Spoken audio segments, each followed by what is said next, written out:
Alguma vez pararam para pensar que existe matemática por trás de uma avaria? Pois é. Hoje vamos mergulhar na estatística que nos mostra exatamente porquê e, mais importante, quando é que os equipamentos falham. Olhem, pensem nisto. Por que é que um inversor solar novinho em folha, por exemplo, tende a variar logo no início?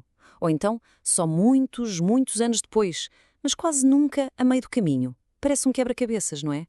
Mas a resposta não tem nada a ver com sorte ou azar. É pura engenharia. Para desvendar isto, vamos seguir um caminho simples. Primeiro, vamos perceber por que é que as coisas quebram. Depois, vamos conhecer duas ferramentas brutais, a curva da banheira e a curva PF. A partir daí, chegamos à regra de ouro da manutenção. E no final, vamos ver como tudo isto é engenharia a sério e não adivinhação. Muito bem, vamos a isso. A chave para prever e gerir avarias não está em palpites. Está, isso sim, em ferramentas estatísticas muito poderosas, que foram desenvolvidas mesmo para a engenharia de confiabilidade. No coração disto tudo estão duas ideias principais. A primeira é a curva da banheira, que nos dá uma visão panorâmica, a vida inteira de um equipamento. A segunda é a curva PF, que é como usar o microscópio para ver em detalhe como uma falha específica se desenvolve. Vamos começar pela visão geral. E aqui está ela, a famosa curva da banheira. Esta ferramenta mostra-nos como a probabilidade de um equipamento falhar vai mudando ao longo de toda a sua existência. Ela tem este nome, claro, por causa do seu formato. Parece mesmo uma banheira antiga. O importante é que ela divide a vida de um equipamento em três fases muito distintas. E cada fase tem as suas próprias razões para as avarias e, mais importante, as suas próprias estratégias para as evitar. A primeira fase é a da mortalidade infantil. Reparem, a taxa de falhas aqui é alta, mas está a descer. E porquê? Bem, defeitos de fábrico, erros na montagem, talvez uma solda mal feita. É por esta razão que na engenharia se fazem testes de comissionamento tão rigorosos como aqueles testes de 72 horas em subestações. A ideia é basicamente queimar estes defeitos em ambiente controlado antes que eles criem problemas a sério. Ok, depois de passar essa fase inicial, entramos na chamada vida útil. Agora, a taxa de falhas é baixa e constante. As avarias aqui são aleatórias, são coisas que vêm de fora, como um raio que cai ou um acidente. Um pormenor fundamental, nesta fase, a idade do equipamento não interessa. A melhor aposta aqui é a manutenção preditiva, ou seja, monitorizar a condição para apanhar qualquer desvio do normal. Mas, como tudo na vida, chegamos à zona de desgaste. Aqui, a taxa de falhas dispara exponencialmente. O equipamento está simplesmente a envelhecer.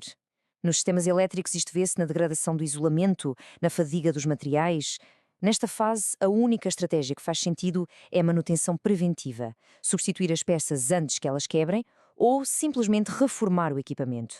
Certo, a curva da banheira disse-nos quando um equipamento tem mais probabilidade de falhar. Agora vamos mudar o foco para a curva PF para perceber como é que uma falha acontece, e isto para o dia-a-dia da manutenção é absolutamente vital. A curva PF desenha a condição de um equipamento, desde perfeito estado lá em cima até avariado cá em baixo. O ponto P, de falha potencial, é aquele momento mágico em que a avaria se torna detetável.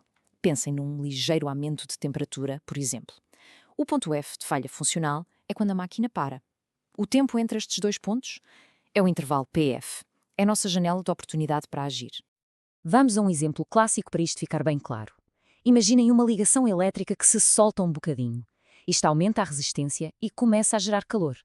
Esse calor é o nosso ponto P, o sinal que podemos apanhar com uma câmara termográfica. Se não fizermos nada, o isolamento do cabo começa a derreter e, no fim, temos um curto-circuito. Esse é o ponto F. A nossa missão é atuar neste intervalo, entre o P e o F. E esta ideia da curva PF leva-nos direitinhos ao conceito mais importante de todos para planear a manutenção. É a regra do...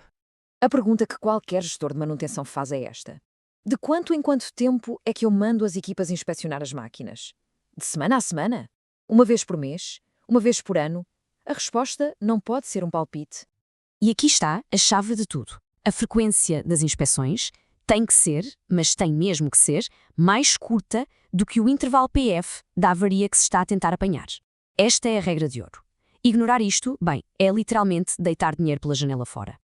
Pensem bem, se o tempo desde o primeiro sinal de sobreaquecimento num cabo até ao curto-circuito, o tal intervalo PF, for de 4 semanas, mas a equipa de termografia só lá vai de 6 em 6 meses, qual é a probabilidade de apanharem o problema a tempo? É praticamente zero.